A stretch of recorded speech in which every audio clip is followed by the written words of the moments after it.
Today's episode we are discussing my first heartbreak TikTok trend.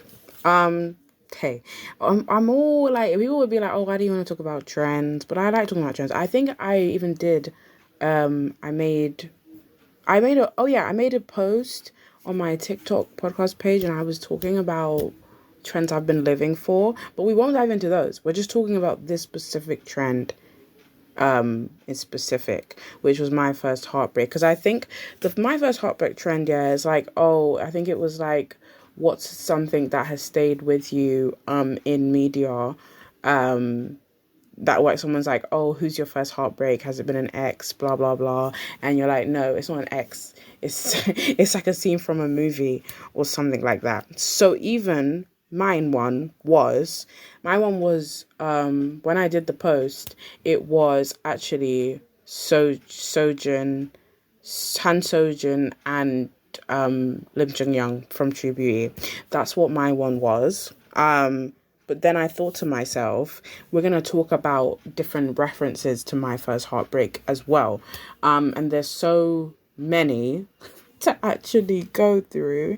And we also want to touch on, obviously, Gojo and Geto, because and even the fact of the matter is, it feels like ever since I said I was gonna do an episode about this, I've been getting so much on my feed lately. Yes, I am a JJK fan, but I was like, what's with all the flood? Like, what's with it? I'm like, I feel like when sometimes we joke about this and we say, oh yeah, our phones are bugged, but it's not a joke, because they always know what it is that we're about to do, or even know what it is we're about to say. Like, as in, they know that I was going to talk about Gojo and Geto today.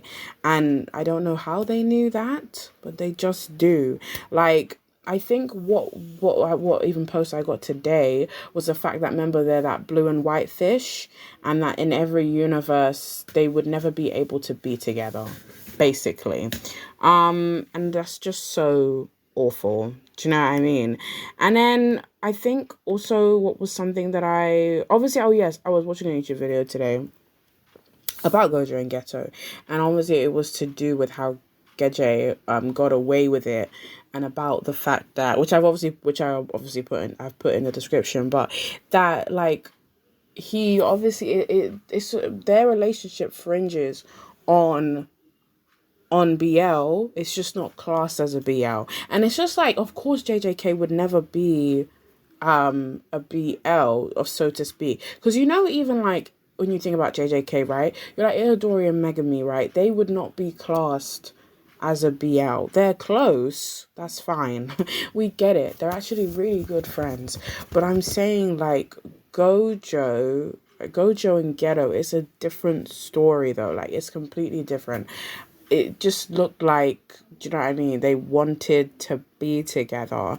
And then also, I think, what did I also hint on in the description? I was talking also about how my also hyperfixation right now, aside from Gojo and Geto, because of course, every time I think about Gojo and Geto, bro, I have intense flashbacks, right?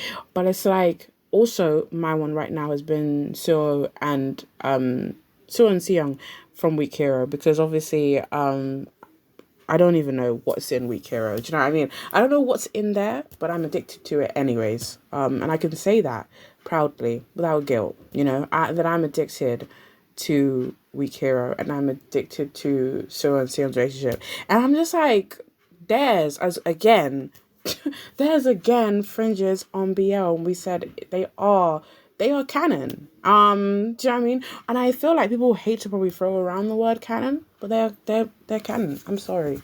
The way that, like, and then it's like, I think people have this thing where, yeah, history will just call two guys good friends, and we're like, no, it's blatantly obvious that they love each other. Like, hold on a moment. Even So and Sion, right?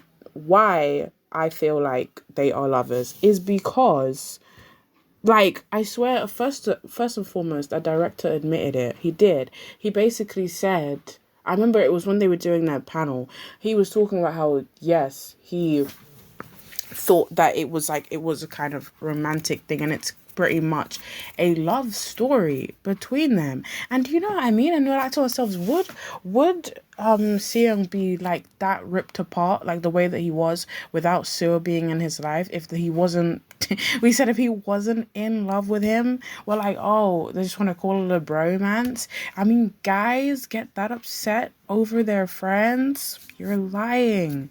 It's a lie. I know it's a lie. And I've it's like I would take that. I would take that to the grave. I would gamble on it. I'd gamble all my money on it because I'm saying I know that they belong together. You know, it just made me think of that's that song We Belong Together by Dove Cameron, but what I was thinking of. I was just like, they do belong together. I'm sorry, but they do. And then also again, I think even in the YouTube video I was watching, he was talking about the BL themes anyways. And then I guess with Seo and Seyoung, their BL themes are a lot of the time like, you know, you have Suo feeding Seyoung, and then also you have the other scene where like Suo cups Seyoung's chin. I'm like, why are you touching him? Do you know what I mean? And you know, the fact of the matter is, and I think that this is something that's blatantly obvious, right? With even the concept, even the concept of male friendships. Males don't like to be too touchy-feely with each other. Do you know what I mean? They don't like it. So it's the main thing here. And because that's what we're saying. Guys don't like being attached with the label, oh yeah, you're gay. Like, they don't like it. You know, that is the story. That's the story. Now, I just mean that's a fact. Like, in real life, no guy ever wants to be like, wants to get allegations of being too close to his male friend that people think that they're dating. Bro, a straight man will crash out about that. I can't lie. They will crash out about that because, like, a lot of the time, I feel like, obviously, guys are never really, what's the word? They're not really, I don't know. For me, I've always thought, like, in terms of gay versus lesbian, it's like either or, it's very difficult to, I guess, confront that. But I think guys also have a more harder time at, of admitting it, just because they have all these stereotypes attached onto them. Like, you know, just like, oh, you can't be too girly and you can't paint your nails and all of this kinds of stuff. Like, they have all of that. So I think that that's the reason probably why it's hard for them, and that there has to be gray areas. But this is the fact. What I'm talking about is that even people like Gojo and Geto and Seyoung and Suo, you're like, there's no gray area with them. They're both of them, right? In both of these couples anyways, they're always like, I don't know, crossing boundaries with one another. But it's not even to say it's boundaries. It's just the fact of the matter is they know that they can do that and that they can interact with each other like that, you know, because they obviously feel comfortable in doing so. There's also like, who else is it? Because I think the guy in the video was also talking about lots of other anime references to BLs, which was also like, oh yeah, I think someone said in the comments, someone said in the comments about the summer Hikaru died as well. And the summer Hikaru died is also obviously, like, I think obviously again it's one that has BL themes, but I don't really think that they don't really attach the tag of BL with it for some reason. I think it's that a lot of the time, yes, they try not to put that label onto things. But I just mean, like, I don't know why they like doing that. Like, my thing is, because that's what we all keep saying about, like, even Seo and Seung, we're like, do you guys know that it's legal?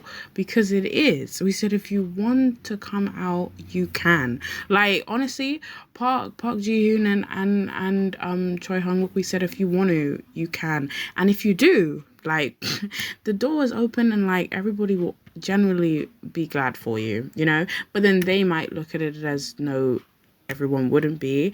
And then I guess maybe it's a thing where they might look at it as like, I don't know, maybe Korea has, I don't know, maybe Korea, it has rules and stuff on that stuff, even though as I said, they just seem like that is where they are heading. And it looks like that is what's going on. I'm sorry. And then I guess every time, yeah, and it's like it's even how Korea has a problem with like celebrities dating one another, right?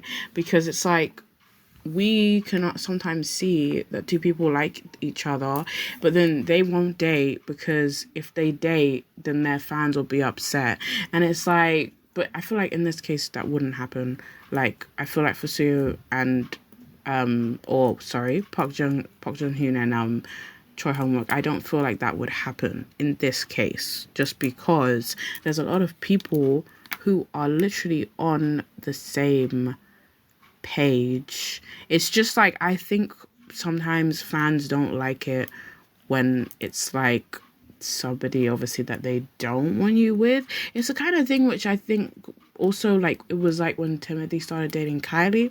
I think it had mixed, what was it? It had a mixed reception because it was like, oh, what's Timothy doing with Kylie? And then it's also like, what is Kylie doing with Timothy? And I think people obviously then as well, they were being like, why? They were like, what do Kylie and Timothy have in common as well? I guess they were trying to just say because Kylie is a Kardashian, even though she's cast as a Jenner, but hey-ho. But like, so just because she's a Kardashian, they were saying, what was it that, what would her and him really have in common? And we're like, oh, this, I don't know, this lanky kind of like, what's it called? Quirky kid who kind of does, you know, who does musicals, and he was just in Wonka, and we're like, you're like, what is it they really do, and what is it that like they really level on? But then it's like, I've always thought like, yes, then again, it's also just not our business. And I think that's something that Korea has a problem with. Not even to say that, oh yeah, it's too much, but I just mean sometimes people have a way of controlling their idols or Korean actors' lives. So that's what I mean. That's what it could be. It could be pressures, probably. But it's like, I'm just like, no, if you want to, you can. And I also think that you should. In the description, I say, yeah, so many homoerotic friendships that are just full of heartbreak and trauma. That's what I mean. I'm like, why don't they ever let people just live? Or like, especially Gojo and Geto, like, of course it's crazy because the way that they tell Gojo and Geto's story is actually very weird, because of course we don't immediately know their past. Their past comes after. So it's like when you jump into JJK at first, because we all know how the story begins, right? It's the fact that we meet Gojo because Itadori was about to be executed, and then Gojo managed to save him, and then obviously the story unravels. And then what it's basically, I just mean when you're thrown into JJK, is basically a whole thing of like where we're just understanding our main character, which is Yuji Itadori, and we're also being introduced to, I guess, his team, his squad, which are people like Megami and Nabara. And then so we're being thrown into that, and then I just mean that of course we only then hear about Gojo and Geto's story afterwards, which I think obviously was in like, yeah, I believe like season 2, and then specifically the episode, obviously, yeah, hidden inventory. Yeah, you know, it's so interesting because, you know, every time I think about the fact that I'm an anime fan, and it's like I never let myself get swept up into, what's it called, I don't know, like, I want to say, of course, I think when you're in the anime community, you can't actually help not like actually being spoiled by manga panels. It's the same thing actually I generally believe with watching Korean dramas and stuff. Like, you generally cannot avoid them, and that's what I'm trying to say about anime. It's actually the same ballpark. They both have they're both things that you can't necessarily avoid. Even as somebody like, yeah, exactly, someone like me who is anime only. Except I'm so glad I never was spoiled about them, which is like great. But it's just like you could generally even anyways tell, and it's like because of the fact of the matter is that they have like, what's the word, tension, and they're rivals. Do you know what I mean? So then again, it's giving the trope, which is enemies to lovers. But then it's like theirs is the other way around anyways. Do you know what's so crazy? Theirs is the other way around. And it's like, you don't necessarily always hear that. Do you know what I mean? That's not how the trope is supposed to go. Theirs is lovers to enemies. But like, that is so sad. Lovers to enemies? So why can't you guys just be friends? You know? And then again with the whole BL love thing, right? Again, what everyone always picks up on, and the main thing is that, what was it? Oh yeah, Geto's last words. Geto's last words to Geto and to Gojo, and to Gojo only. And obviously, and again, the Gojo only part is that we don't find out what it is, find out what the words are either. And that's just, again, was just like, when you say you're dying with somebody, that's somebody that you love. You know what I mean? Like, you'd only say those words to somebody you love and someone who you think loves you as well. And bro, I always think, oh yeah, I wanted to know what his last words were, but then again, that even more cements their love story in speech marks. Love story, but it is one, and I'm just like, wow, how do we do this? Like, have these hyperfixations, but also an inner eye as well, because that's what I'm saying. Like, lots of people will generally just say, exactly like I was saying before, two guys are just good pals, and we said read deeper, open your inner eye, and really, we're like, hey, you won't be happier, but like, you'll just have more clarity, because generally you won't be happier. So yeah. Like, honestly, the JJK fandom is not a great place. Like, of course, do you know what I mean? I'm in it, we're here, but it's like, it's not a good place to be in. It's very, very dark. Like, and it's like, I think every time I'm on TikTok, I'm always getting some kind of edit. And it's always, obviously, again, it's always about them. But then it's not even when it's, actually, sometimes when it's not about them, I guess you just have the whole dark dreariness of this show. Like, somebody's always dying, and it's what used to remind me about Attack on Titan. It was the same way that, yeah, watching Attack on Titan was like, there was actually no joy in it to be found. You were there for the ride, but like, honestly, there was actually just no joy. And like, Attack on Titan would just throw you into episodes, and like, someone would just be dead, and you'd be like, wow, I literally just got here. But nobody ever really, I feel like, anyways, the days of being eased into things are generally over. Like, I feel like they are over, because you don't get that anymore. Like, you're generally thrown in the deep end, and you're just gonna have to deal with it. That's the fact of the matter. It's like, and I think, like, even Attack on Titan again could actually be used for one of the references, actually, in terms of My First Heartbreak, because it's like, finding out, of course, about Reina and Bertold was crazy. Like, we were like, aren't you all supposed to be on the same side? Aren't you all a team? So what's going on here?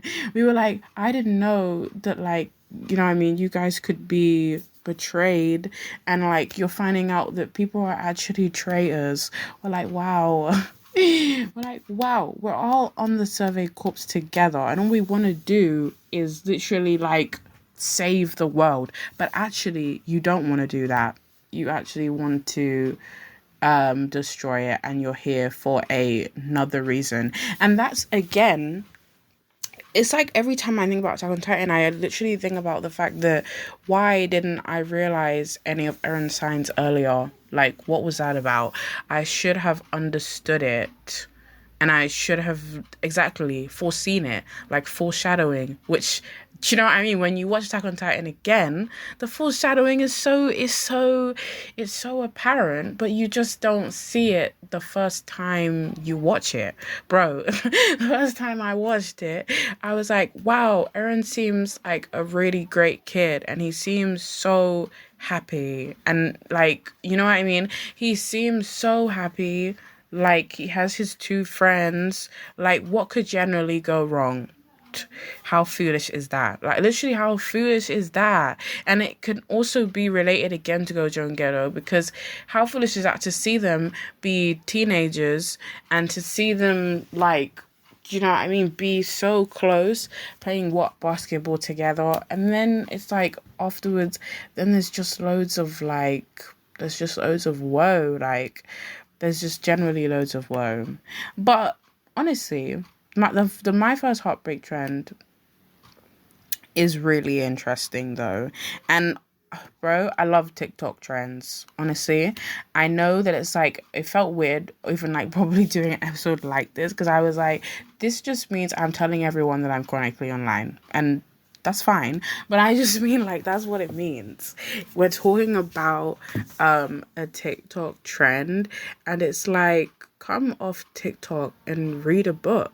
Like, like, you know what I mean? No disrespect to you, but honestly, I feel like I'm just talking to myself right now.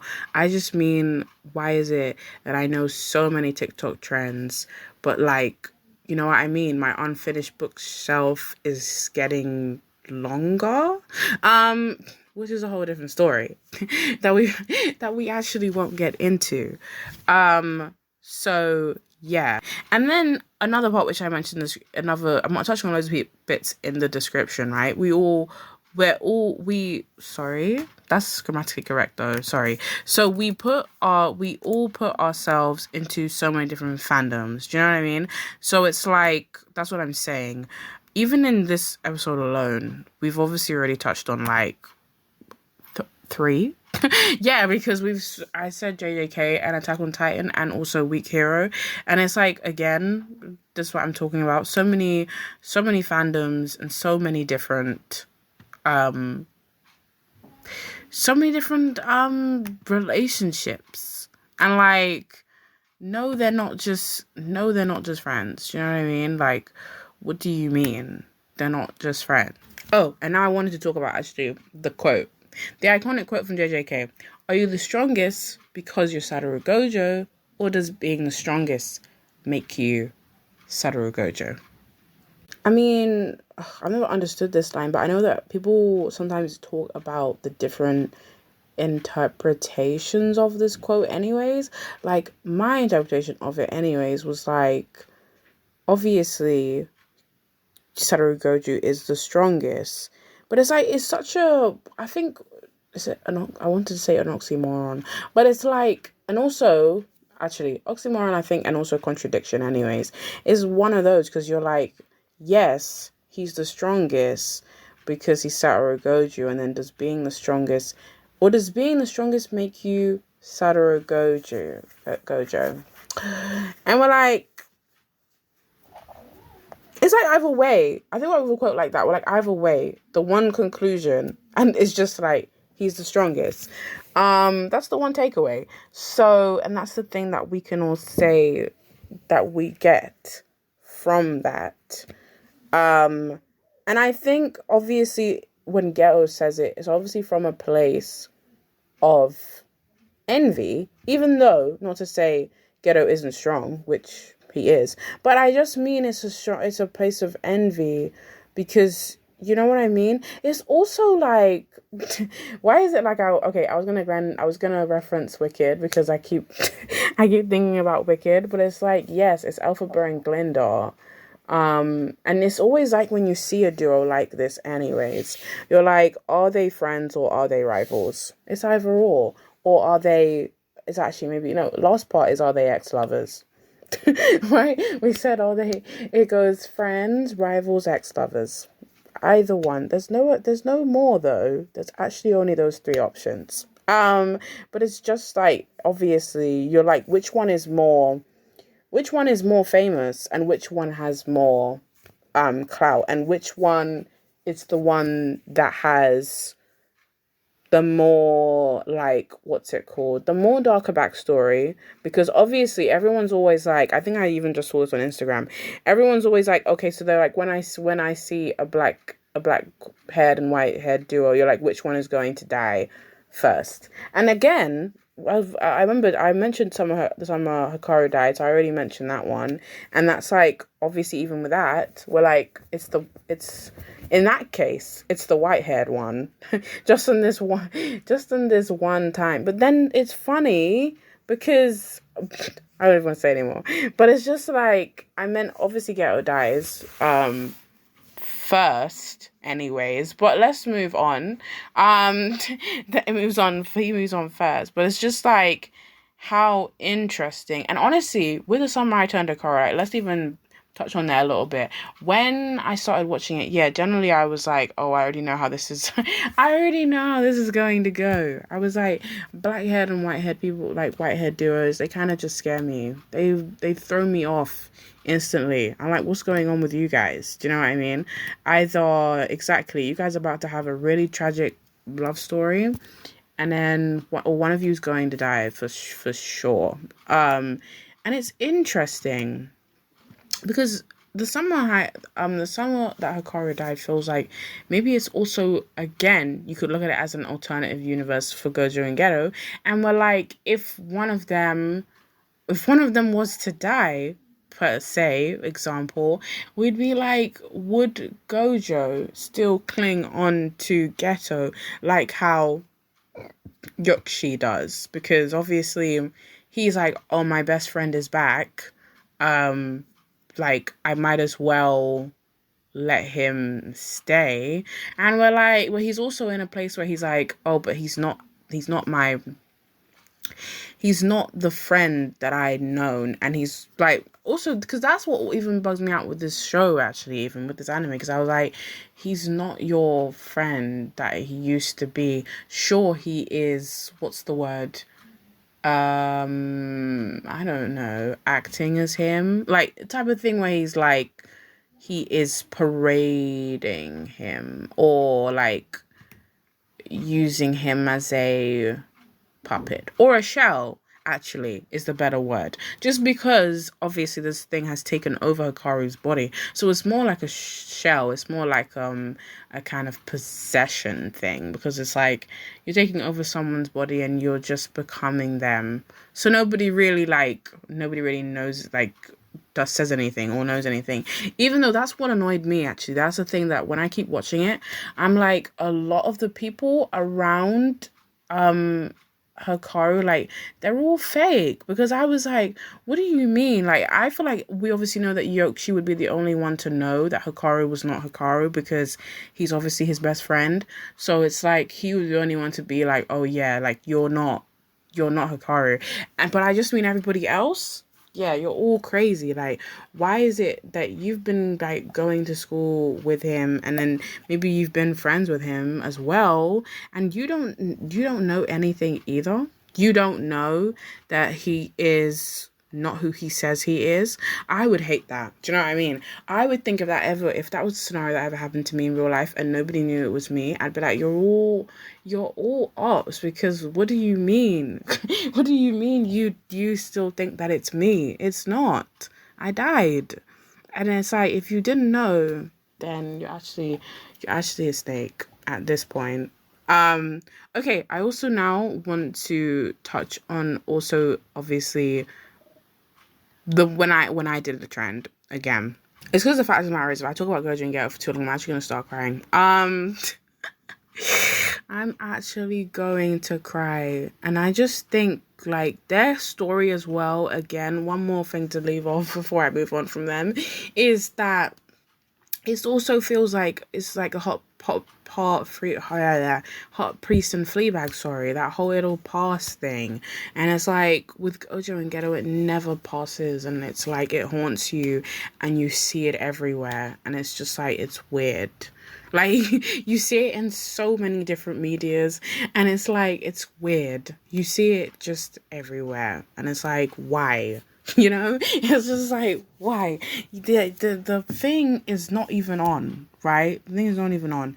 But then that's how you know that it's like exactly that it's classed as a hyperfixation. Like I've now decided to use the word hyperfixation because it's like, just be honest about it. You know what I mean? It's either when you're like hyperfixation / obsession, either one. Do you know what I mean? Choose one of them, right? But you know which one it is, and I think that's what I'm saying with hyperfixation and obsessions. They both fringe on the same amount, though, even though of course I feel like with an obsession can obviously turn into an addiction, but I'm just saying that, like, I think that I know that, like, We Care and everything like that, and also Gojo and Geto, they are hyperfixations. Because it's like, like, you I think with a hyperfixation, how you class it is that, like, you obviously get, hyperfixated. You get hyperfixated, you get obsessed or whatever, and then in a way you don't move on from there, and you basically go down a rabbit hole as well. Like a kind of thing where if you see a TikTok edit, then you're about to probably, I don't know, go into the manga or watch a YouTube video, and you're going to keep doing YouTube videos over and over. Do you know what I mean? So that's how it works. Research, so it starts off as research, but then you're just going to then you just get lost. And it's like, you don't even know what's going on. Right? And I think with a story like theirs anyway, it's a really, like, what is it giving? It's giving a melodrama telenovela type situation.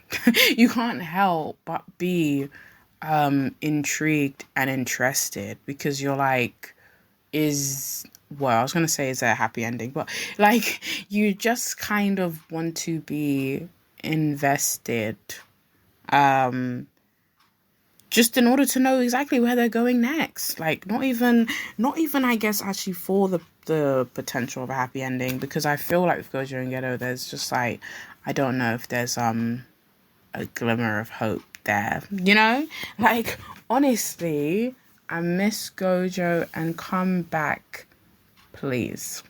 Even though anytime you say that, I think as an anime fan, people will be like, no, why would you say that? He's not coming back. And we're like, hello. Who asked you to say that? It's the type of thing when people, I think another thing people always talk about is when you're like, oh, I need to know what happens in the Nana story. And they're like, oh, Aozawa hasn't written a Nana chapter in like ages, and she's probably not going to pick up the pencil, whatever it is, ever again. And we're like, why don't you just let me live in delusion? Like, I don't break you out of yours, so why would you come in and like burst my bubble? Like, that's crazy. It just makes no sense. But yes, onto my other reference.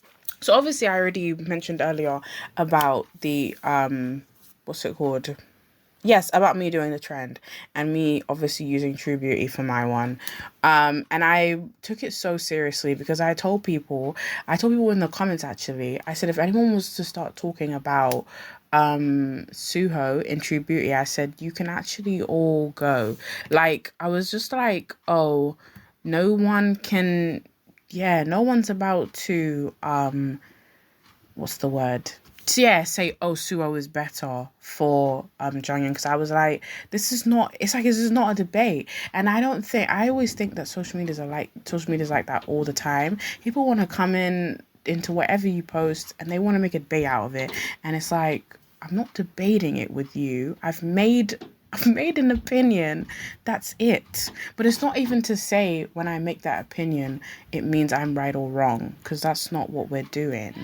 The main thing is like all things of love triangles anyways, is that people people never really necessarily don't pick a side. That's just how love triangles work. Like, no one comes in when they're watching a love triangle and be like, oh yeah, I'm on neither side. And if you do that, then that means that you're boring. But not even oh, wait, that was not very nice. But actually, I just mean that is like, I don't think that would be really weird. I think the kind of like moral ground, I guess, or kind of thing that people think when watching a love triangle is like, either you're on one side or you're basically on the main character's side. There's no other kind of thing. You're kind of like, oh yeah, the main character can be happy by herself. I've always struck that sometimes. That's my thing. Or maybe recently now, as a way of me kind of reverting from like love triangles, or not even being as obsessed as I was about them. Yeah, I used to be so obsessed about them. Like, bro, my first episode was about love triangles, and I think I used to obviously be so obsessed with them. And then I think growing into my, I was going to say mature years, but growing up, I think I got more clarity, and I was just like, in a love triangle, the main character should choose herself. Like, maybe either guys are not best for you. You know what I mean? They're actually not going to help you in the long run. And actually, if you choose yourself, how much more happy are you going to be? Probably so much happier. You'll have less stress. And you also, for me, I think I always talk about the fact that, yes, when you're having a love triangle and it's two brothers, was just like, let's not rip up their relationship, because that's crazy. They share a whole mother. Do you know what I mean? Like, they actually are related, and it's like, why are you here interrupting that? Do you know what I mean? But anyways, obviously, I that's what I was trying to say. I said to people, I don't want anyone to come in here and say, oh yeah, Suo. So I don't think no one ever really put many comments in there, but I had to delete one anyway, because someone did something about Suo, and I was like, no. And it's not even the fact of the matter is that, oh, who was better for her. And yes, again, it was my first heartbreak. But then again, with the trend, actually, those people have done so many different ones. But I guess maybe if I even had to go even more further back, in terms of like the origins, and like, again, when you think my first heartbreak, bro, if we have to go back to the archives, it would have to be something like, Call Me By Your Name obviously is one of those ones that was really a standout one, because you really expected Ellie and Oliver to be together forever. I think like the True Beauty one obviously is one that's my most recent, and I guess for me it's the one that's very memorable, because it's like, I think a lot of the time I started moving on to second leads, and then obviously I struck with so much with Sojin in True Beauty, because it's like I felt so sorry for him, and they made that also blatantly obvious. And then he was the kind of, again, he's just the classic second lead anyways. He was literally just like, what's it called? He was basically just like, what's it called? Yeah, he was just like, oh, go to Suo. He was like, oh, you can be with Suo. And I guess, again, like I just said, that's a classic second lead anyway. They're like, oh, I can't compete with the main guy. Like, that they are what makes a second lead. A second lead puts his feelings above.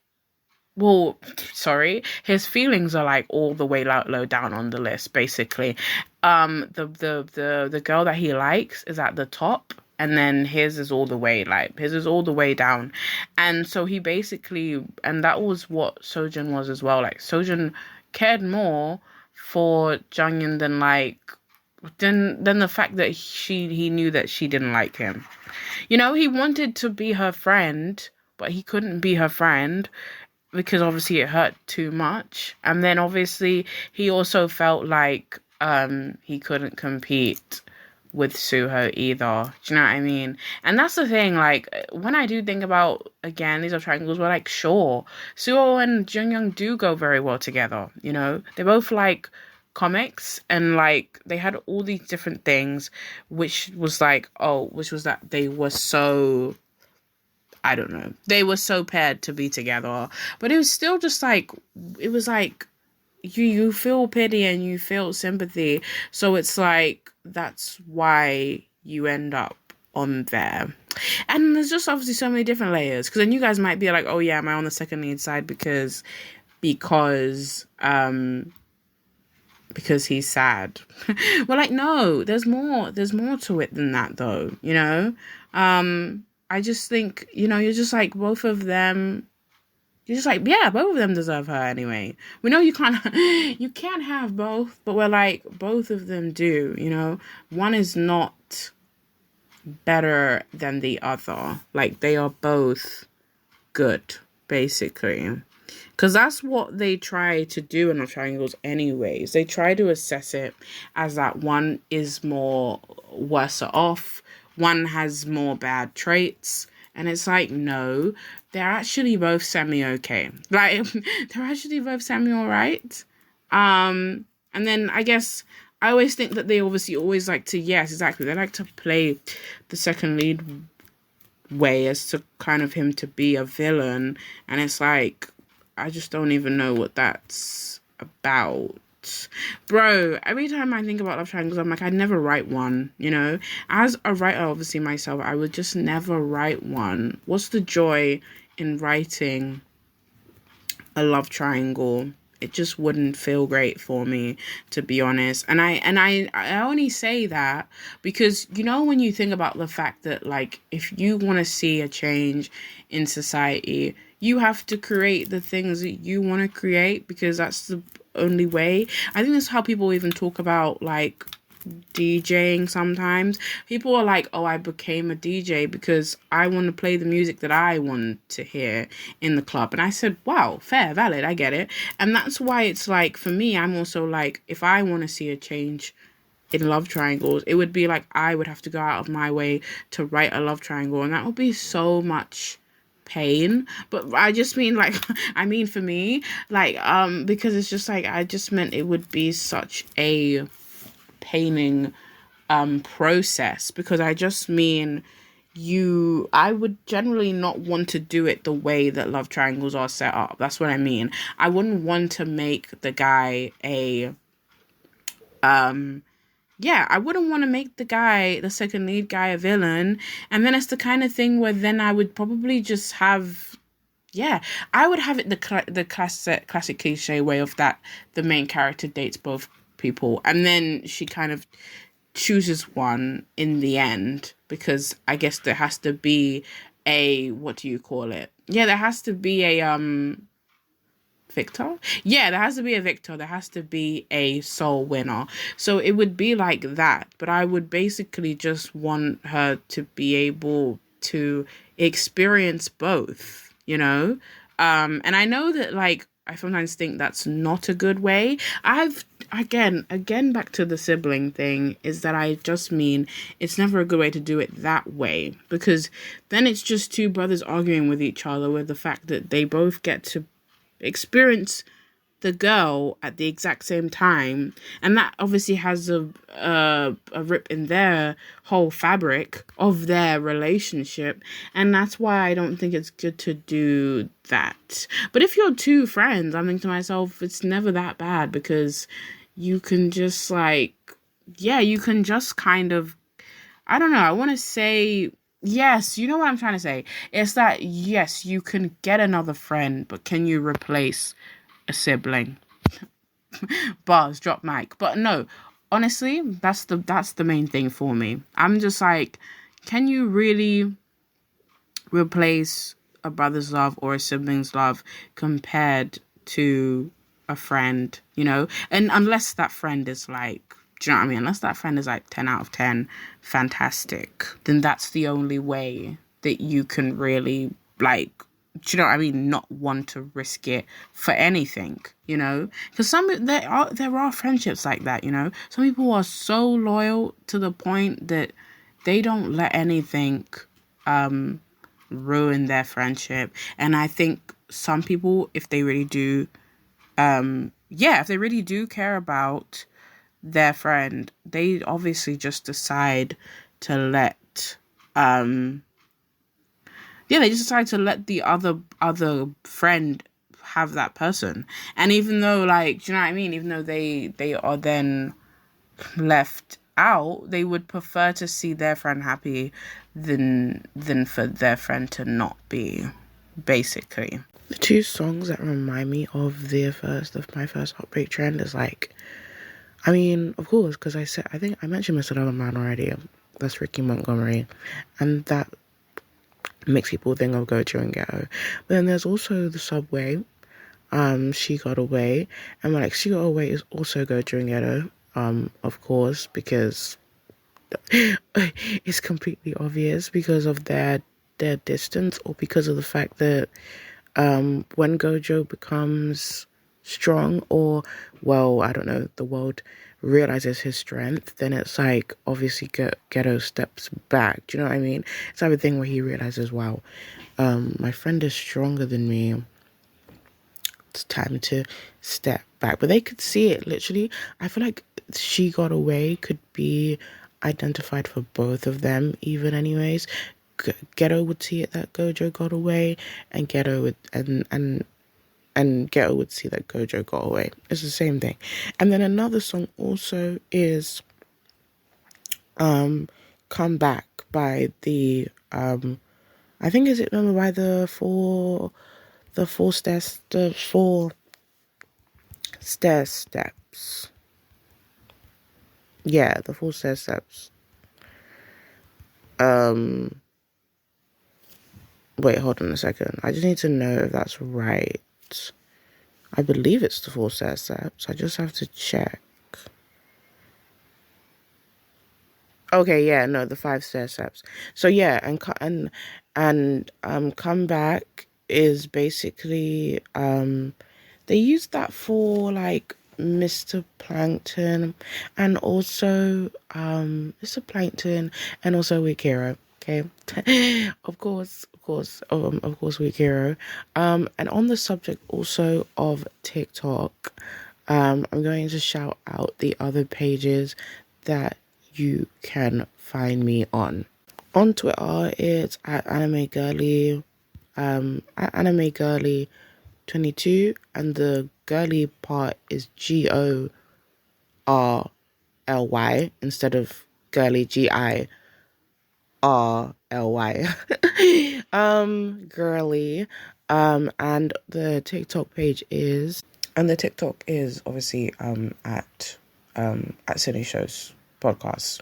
I have so much fun. Like, this is what I mean. Like, why I thought I wanted to do a TikTok episode was an episode regarding a TikTok trend is like, you know, we spend a lot of our time on TikTok. Like I said, I think I said earlier about couldn't be online, and I was like, don't look at it in a bad way. Do you know what I mean? I think also, like, when we talk about TikTok has its benefits, but then obviously it has its serious cons. It has its serious cons, but it's just like, I have so much fun also being on the TikTok page, which is why you should definitely give that a follow. Like, more so than the Twitter, you should definitely give the TikTok page a follow, because I actually have so much fun on there. I can't lie. I have so much fun on that page, and I feel like it's interesting because it's like, on the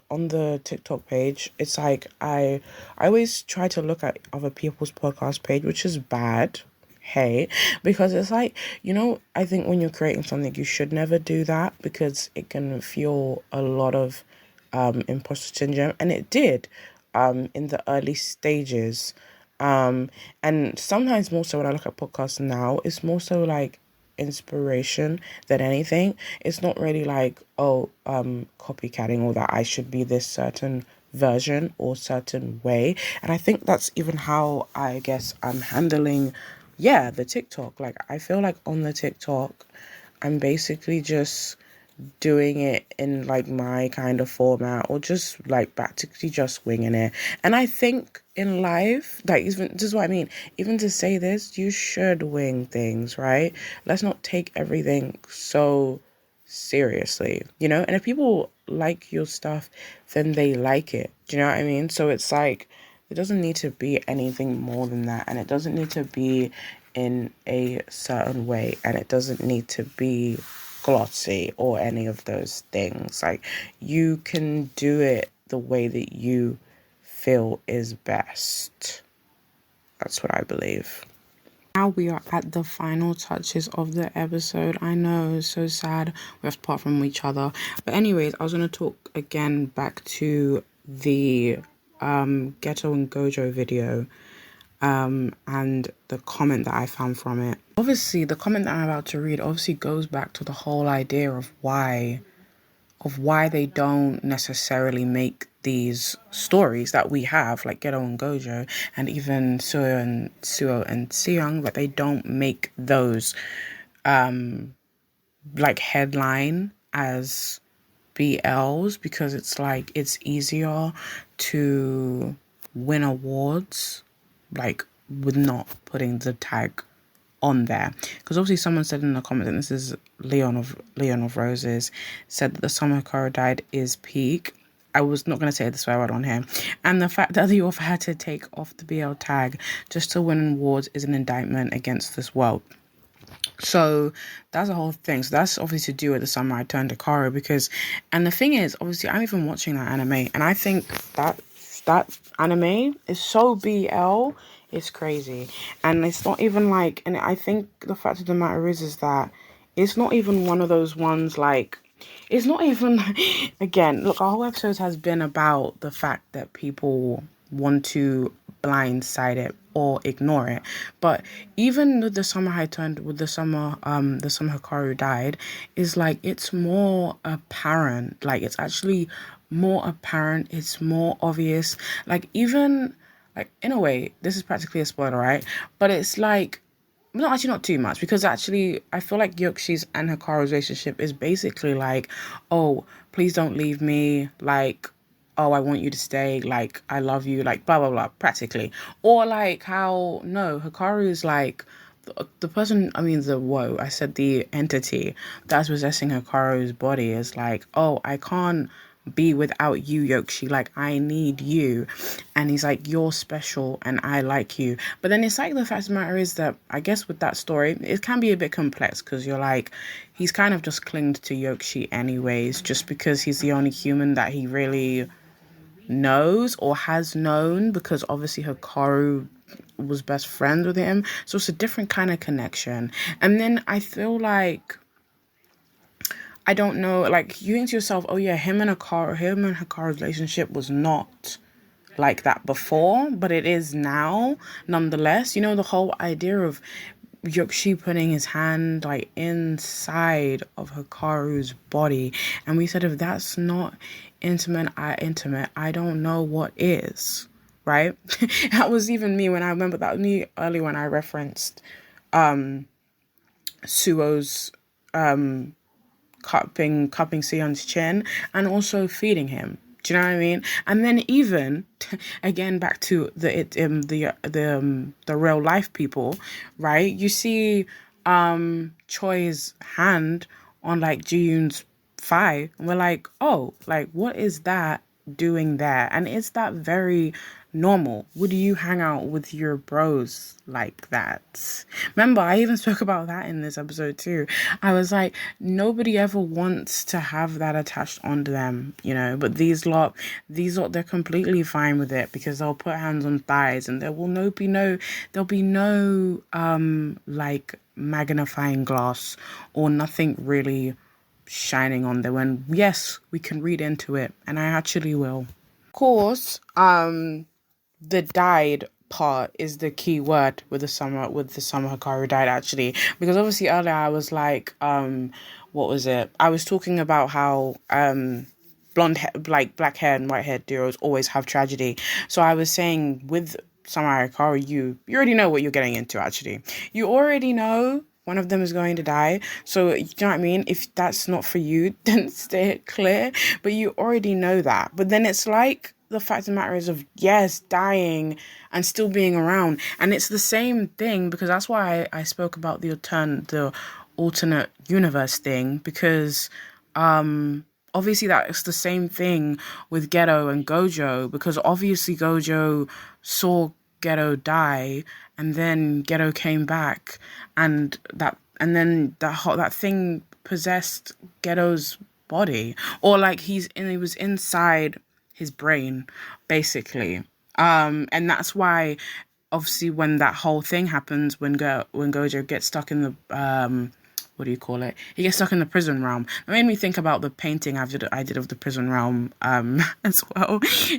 I did that, and I was like, I really liked that painting. But like, so when he gets stuck in there, you remember that Geto kind of attacks his own body because he's still in there. Do you know what I mean? And it's the same thing that like Hikaru is also I feel like Hikaru is still in there too, but like they haven't showed that in this anime necessarily. But it's the thing where obviously Hikaru, like I feel like obviously the entity that's possessing his body has these memories that Hikaru has, and so he came into this body and he really just became Hikaru so easily. So that's how it's like that like he's inhabiting him, but he's also him. Do you know what I mean? But like obviously, what's that? I forget even what's that line that Gojo says to get, like he says that line, that really like obviously really deep line, because he's like, my heart tells me that you're not Geto. Like, do you know what I mean? And we're like, wow, if that's not a love confession, I don't know what is. Do you know what I mean? We're like, the best that he's not him, right? Absolutely. And I want to go back to when I spoke about how how Nana would never come back, when we just had an announcement, I think just this week, that Ayosar is going to get back into her bag of finishing the manga. And of course, and you could even again, if we were to bring up Nana into this equation as well, they're another First Heartbreak too. Because what do you mean? Nana ends up going with Takumi, someone who doesn't even love her, by the way. But we understand why that happens. Do you know what I mean? We get it. Like, we all get Hachi. Like, I feel like she's such a complex character, but we talk about her being, like, I don't know, overly obsessive. But to be honest, I also picture Hachi to be a hopeless romantic. That's what her, like, we say issue, but that's like what her personality is. I don't want to call it an issue though, because it's like, that's just the way her personality is, and you can't knock somebody for being that way. Like, they just have a lot of that's funny, I say from experience, but they just have a lot of love to give, and it's like, what's the matter with that? And so that's why they end up in situations that you shouldn't get into, but you can't help it because your heart is so big. Like, the fact that even when I was, which actually no, I still am reading them on a manga actually. Maybe by the time actually also I catch up, maybe she will be back to writing, possibly. We don't know. But honestly, I'm actually only on volume 2. But it's like, you think to yourself that her, like Nana, both Nanas deserve each other. Do you know what I mean? Like, they just do. They need each other, and like, I feel like, well, obviously Hachi needs Asoki more than she needs her. But hey, they are perfect, and I'm so excited for like Nana to be finished, because like finishing the anime is also a crazy feeling, but then it's just like when you think to yourself, oh, there's more of the manga to be told, and there's like more stuff to like dive into, and hopefully like you can get exactly what you asked for. It's also like I think it's the thing that people always said that Hunter x Hunter wasn't finished too. And so that's also another one. But I think that one also is gonna be like that it is being gonna be picked up again soon. And last but not least, back to love triangles again. I think of course, no, what I would do is I think the best way to write a love triangle is, of course, like I said, to let the character experience both people who are interested in her. That's perfectly fine. And then you also don't leave the other person just hanging, because they do that a lot. Like, I guess you just, yeah, you feel sorry for the other character because they don't really get their own ending. But I think that, like, those characters do deserve their own ending, because it's like you see the traits that they have, which most of the traits that they have were being used for the main character, and we're like, so, this person still has all those great traits, so so can we not um give it, like, can we not give them their own separate ending? That's if they're a good person, though, because honestly, the love triangles also in, like, K-dramas, like, they are also, like, they do those a lot, like, and I think that K-dramas are doing love triangles a lot right now. Not even as much as, like, of course, I mean, as mainstream media does. I just mean that K-dramas are, like, I feel like it's their genre right now for some reason. But it's just, like, I think even in, like, how they do it is more so like, oh, the person has an ex-boyfriend who's, like, really rubbish, and then you have the other guy who's obviously the right option, which sometimes I don't mind it when they do it that way, because of course with a love triangle like that, you're like, it's completely obvious, but it's still like I think to myself, like, I don't know, like, those kinds of ones, you just probably, like, I don't know. I think love triangles, sometimes you don't pay attention to them all the time, actually. Unless that they're not that, what's the word? They're not that important, or they're not that pushed, like, in your face, because this is what I mean. That's what I say about love triangles to you guys. They are always, like, pushed into your face, and you can never really get a kind of break from them. They're just always there, taking up space. But there's so many that it's like I haven't really paid attention to. Like, I think, for an example, also for in the episode, is that the one example I have is Dear Hongrang, because Dear Hongrang was a love triangle, but you practically forget that it is, because first of all, it's like, even though that guy's he's not her real brother, he was like her adopted brother, we were still like, there's actually you could see that there was no way she was going to feel anything for him. Like, I think love triangle had to do a lot of tug of war, but it didn't feel like tug of war in Dear Hongrang anyway. It felt like we knew where her heart lied, basically. We knew where it was going. So I think, like, it's probably one of the love triangles, I guess, that I do have, I mean, in K-drama, like, so as of late, because Dear Hongrang came out recently, that I have, that obviously is not really that important. Like, it's not that important, and I think it's one you can ignore.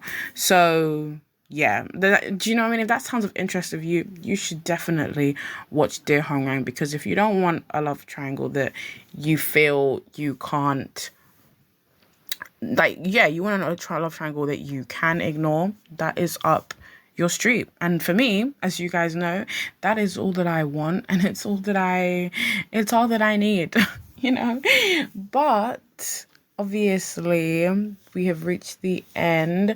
Thank you so much for listening, and see you in the next one.